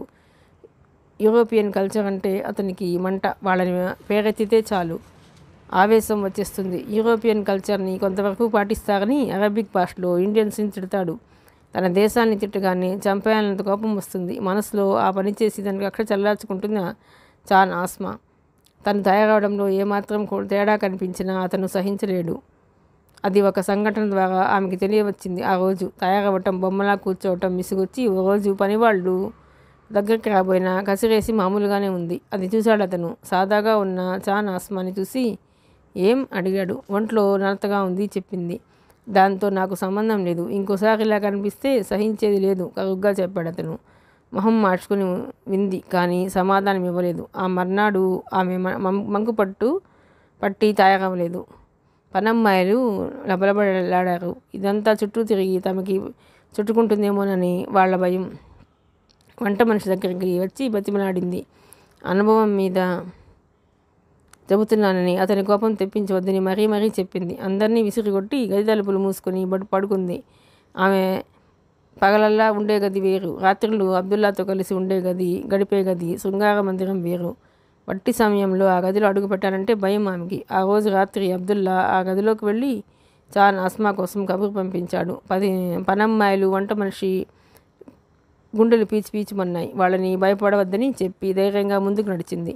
అతని గదిలోకి వెళ్ళి ధైర్యంగా నిలబడింది. కేవలం బుర్కా వేసుకొని నిలబడిన ఆమెను చూడగానే అబ్దుల్లా కళ్ళల్లో కోపం తొంగి చూసింది. వెంటనే అతని ముఖంలో పైశాచికమైన నవ్వు మెరిసింది. ఆ మందిరంలో నుండి బయటకు వచ్చాడు. ఆరుబయట ప్రదేశంలోకి అతను రాగానే బాడీగార్డ్స్ గబగబా కుర్చీలు తెచ్చారు. అతను ఒంటరిగా రాలేదు. చాన్ ఆస్మాని వెంట పెట్టుకుని వచ్చాడు. ఆమెను కూర్చోమని తను కూర్చున్నాడు. పనమ్మాయిలిద్దరిని పిలిపించాడు. విషయం అర్థమై కన్నీళ్లతో వచ్చి నిల్చున్నారు. అర్థం కానట్లు చూస్తోంది చాన్ ఆస్మా. బాడీగార్డ్స్కి సైగ చేశాడు. గబగబా వెళ్ళి చేతుల్లో కొరడాలు పట్టుకుని వచ్చారు. కళ్ళు పెద్దవి చేసి చూస్తోంది. 50 కొరడా దెబ్బలు చెప్పాడు. నోటి వెంట మాట రావటం ఆలస్యం. చెల్లున వీపు మీద మోగాయి కొరడా దెబ్బలు. నిశ్చేష్టురాలైంది ఆస్మా. పనమ్మాయిలిద్దరూ కొరడా కొసల దాటికి తమ ఒళ్ళు రక్తపు ముద్దలు కావడం అలవాటైనట్లు 2 చేతులతో నోటిని బలవంతాన అదింపెడుతూ ఏడుస్తున్నారే తప్ప చిన్న శబ్దమన్నా పైకి రానివ్వడం లేదు. హృదయ విదారకమైన ఆ దృశ్యాన్ని చూస్తున్న అబ్దుల్లా కళ్ళల్లోంచి ఆనందాన్ని చూసి జాన్ ఆస్మా ఒళ్ళు జలధరించింది. కొట్టి అలిశారు బాడీగార్డులు. రక్తసిక్తమైన వారి శరీరాలను చూసి సంతృప్తి చెంది లేచాడు అబ్దుల్లా. ఎవరి పనులు వారు సక్రమంగా నిర్వర్తించకపోతే ఇదే శిక్ష అని చెప్పి ఊరగా చాన్ ఆస్మా వైపు చూసి లోపలికి నడిచాడు. అతను మందిరంలోకి వెళ్ళాడు. అలాగే శిలాప్రతిమలా కూర్చుండిపోయింది ఆమె. పదండమ్మ, తయారవుదురు గాని రక్తం ఓడుతున్న వారి శరీరాలు చూసి కంపించిపోయింది చాన్ ఆస్మా. బలి పశువులా వారి వెంట నడిచింది. తను మొండికెత్తటం మూలంగానే కదా వీళ్ళకి ఇన్ని దెబ్బలు అనుకోగానే తన మీద తనకే అసహ్యం వేసింది. బొమ్మలు అలంకరించుకుని అతని గదికి వెళ్ళింది. ఆనందంగా ఆడుకున్నాడు ఆమెతో. ఆ సమయంలో తన కుడి ఎదగి అంటుకున్న రక్తపు మరకని పరీక్షగా చూసి ఏమిటిది అని అడిగాడు. చూసుకుంది. పనమ్మాయి తన ఎదకు కస్తూరి రాసేప్పుడు ఆమె చేతికి తగిలిన దెబ్బల నుండి రక్తం చుక్క పడి అక్కడ అంటుకున్నట్లుంది. ఆమె ముఖంలోని భావాలని చదివేశాడు. అతని కళ్ళు పైశాచిక ఆనందంతో మెరిశాయి. ఆ ప్రదేశాన్ని నాలుకతో రాశాడు. ఆ రుచి మరిగిన వాడిలా ఆమె శరీరం నుండి రక్తం వచ్చేలా ఆ చుక్కని పీల్చేశాడు. అతని మీద అసహ్యం ప్రారంభమైన క్షణం అది. తాను ఒక మనిషి అన్న స్పృహ చాన్ ఆస్మా ఎప్పుడో మర్చిపోయింది. ఆమె UAE వచ్చి 3 ఏళ్ళైంది. శరీరం అయితే పరిపూర్ణంతో రూపుదిద్దుకుంటోంది కానీ మనసు మాత్రం మూగపోయింది. ఆ ఇంట్లో తినడానికి, పడుకోవడానికి, అలంకరించుకోవడానికి అవసరమైన దానికన్నా ఎక్కువే వస్తున్నాయి. కేవలం ఇవి ఉంటే సరిపోతుందా? ఇంకేం అక్కర్లేదా అనిపిస్తుంటుంది. ఆ ఇంట్లో ఫోన్ లేదు, కానీ బాడీగార్డ్స్ దగ్గర సెల్ ఫోన్స్ ఉన్నాయి. ఆ ఇంట్లో టీవీ లేదు. అక్కడికి వార్తాపత్రికలు, మరే ఇతర పుస్తకాలు రావు. ఎలాంటి వినోద సాధనాలు లేవు. తనకి చిన్నప్పటి నుంచి పేపర్ చదవటం అలవాటు. అక్షరం చదివేది. ఇక్కడ అక్షరాల ప్రసక్తి లేదు. అసలు తను చదువుకున్నదన్న విషయం ఏనాడో మర్చిపోయింది. మనిషి తిని పడుకోవడానికే పుట్టింది. అలాగైతే అడవుల్లోనే పెరగచ్చు కదా. ఆమెకి కాలక్రమేణా అర్థమైంది తన ప్రపంచాన్ని తెలుసుకోకుండా ఉండటం కోసమే ఈ ఏర్పాటని. నెమ్మదిగా ఆమెకు జీవితం మీద ఆశ నశించసాగింది. తెలుస్తున్న విషయాలు మరింత నిరాసక్తిని పెంచేవి. అబ్దుల్లా అంటే ఇంతవరకు భర్తగా గౌరవించేది. బహుభార్యాత్వం అక్కడ అలవాటు కాబట్టి అతనికి ఎందరో ఆడవాళ్లతో సంబంధాలు ఉండేవని తెలిసినా ఓర్చుకునేది. ఇన్నాళ్లుగా అతను ప్రతిరోజు రాత్రి తన దగ్గరికే వచ్చాడు. ఇంకెవరి దగ్గరికి వెళ్ళలేదు. వంట మనిషికి ఎలాగో వార్తల ద్వారా ఆ విషయం తెలిసి తనతో చెప్పి నువ్వు అదృష్టవంతురాలివమ్మా అంది. ముందు ఆ విషయం గొప్పగా అనిపించింది. ఆ తర్వాత ఆమె నెల నుంచి అతను సరిగా రావటం మానేశాడు. రావటం లేదని కాదు, ఇది వరకంత కాదు. తన మీద అతనికున్న వ్యామోహం అంత త్వరగా పోయేది కాదు. నీ ఒంట్లో అణువణువులో పొగరుంది. ఆ పొగరుని అణిచివేయడం నాకు ఇష్టం అలా అంటుంటాడు అతను. తర్వాత తెలిసింది అతను పాకిస్తానీ సుందర్ని 5వ పెళ్లి చేసుకున్నాడని. ఆ వార్త తెలిసాక మనసంతా బాధ, అసూయాద్వేషాలతో మనసు బగ్గుమంది. అప్పుడు తెలిసింది తనని అబ్దుల్లా వాళ్ళ భవనానికి తీసుకువెళ్ళినప్పుడు మిగతా ఆడవాళ్ళు తనని ఎందుకలా చూశారు. అతనికి అంతకుముందు భార్యలున్నా తనంటేనే ప్రేమని, అందుకే అంత ఖర్చు పెట్టి తనని పెళ్లి చేసుకున్నాడని, అతను తనకే కట్టుబడి ఉంటాడని నమ్మింది. ఇప్పటికీ 2-3 రోజులకి ఒకసారి తన దగ్గరికి వస్తాడు. సెక్స్ కోసం కాకపోయినా తనని చూసి వెళ్తుంటాడు. ఇక ఇది ఎంతో కాలం సాగదేమోనని ఆమె అభిప్రాయం. 7 ఏళ్లలో ఈ శరీరం, ఈ సొగసు నశించిపోయాక అతను తన మొహం చూడడు. జీవితంలో పిల్లల ఆశ లేదు. మొదటి భార్య మాత్రమే తమ జాతి మనిషి కాబట్టి ఆమె ద్వారానే పిల్లల్ని కంటున్నాడు. మిగతా వాళ్ళకి ఆ అదృష్టమూ లేదు. అవన్నీ ఊహించుకుంటే దుఃఖం ముంచుకు వచ్చి ఏడుస్తూ కూర్చునేది. మనిషిలో దిగులు, బెంగ ఆగమమయ్యాయి. ఎవరితోనూ తన బాధని పంచుకునే ఆశ లేదు. వంట మనిషి ఉందంటే తన పని తాను చేసుకోవటం తప్ప ఆ గది దాటి బయటికి రాదు. పనమ్మాయిలు నోటికి తాళం వేసుకున్నట్లే ఉంటారు. ఎప్పుడన్నా తోటలోకి వెళ్ళి తోటమాలితో మాటలు కలపబోతే బాడీగార్డులు ప్రత్యక్షమవుతారు. సరిగ్గా అలాంటి సమయంలో ఆమె జీవితంలోకి మలయమాగతంలా ప్రవేశించాడు జిలానీ. లానీ అని అందరూ ముద్దుగా పిలిచే అతను ఆంధ్ర ముస్లిం. ఆ సంగతి ఎవరికీ తెలీదు. ఆఖరికి షేక్ అబ్దుల్లాకి కూడా. తను ఉత్తర భారతదేశపు ముస్లింలని చెప్పి అతని దగ్గర కారు డ్రైవర్గా చేరాడు. ఈలోపు అబ్దుల్లాకి అంతర్గత శత్రువులతో కొన్ని గొడవలు రావటం మూలంగా బాడీగార్డ్స్ని అక్కడి నుంచి తీసివేసి ఆ డ్యూటీ జిలానీకి అప్పగించాడు. దాదాపు 10 ఏళ్ల నుంచి జిలానీ అబ్దుల్లాకి తెలుసు. అతని కింద పనిచేసే వారిలో నమ్మకమైన వాడిగా పేరు తెచ్చుకున్నాడు. తాత్కాలికంగా చాన్ ఆస్మా బంగ్లాకి కాపలాదారుడుగా నియమించాడు. ఆ సంగతి వారం వరకు చాన్ ఆస్మాకు తెలీదు. ఒక సంఘటన జరగకపోతే ఎన్నటికీ తెలిసేది కాదేమో. ఆ రోజు చాన్ ఆస్మా హాల్ నుండి బెడ్రూమ్ వైపు వెళుతోంది. మంచినీళ్ళ కోసమని జిలానీ కిచెన్ వైపు వెళుతున్నాడు. ఆమెను చూసి ఆశ్చర్యంతో నోరావళించాడు. గబుక్కున బురకా దించేసింది చాన్ ఆస్మా. అప్పటికే అద్భుతమైన ఆమె ముఖ సౌందర్యాన్ని చూసేశాడు అతను. ఈలోపు పనమ్మాయిలిద్దరూ శివంగుల్లా జిలానీ మీదకి దూకి అతన్ని నెట్టుకుంటూ బయటకు తోశారు. ఈ విషయం అబ్దుల్లాకు తెలిస్తే ఎన్నో మల్లగుల్లాలు పడ్డ మీదట ఈ విషయం ఎవరికీ చెప్పనని చాన్ ఆస్మా నుండి మాట తీసుకుని శివితపడ్డారు. కానీ జిలానీలో మదనం మొదలైంది. ఇక్కడికి వచ్చాక దొంగచాటుగాను ఎలానో ఎందరినో అందగత్తెని చూశాడు. కానీ అసూర్యం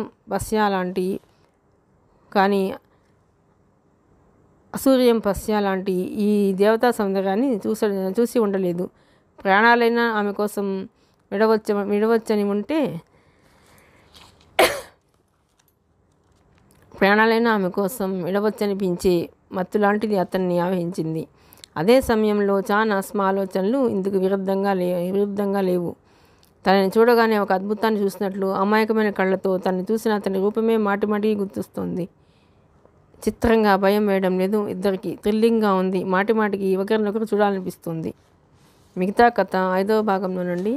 ప్లీజ్ అండి, ఈ నవల కనుక మీకు నచ్చినట్లయితే లైక్ చేయండి, షేర్ చేయండి, సబ్స్క్రైబ్ చేయండి.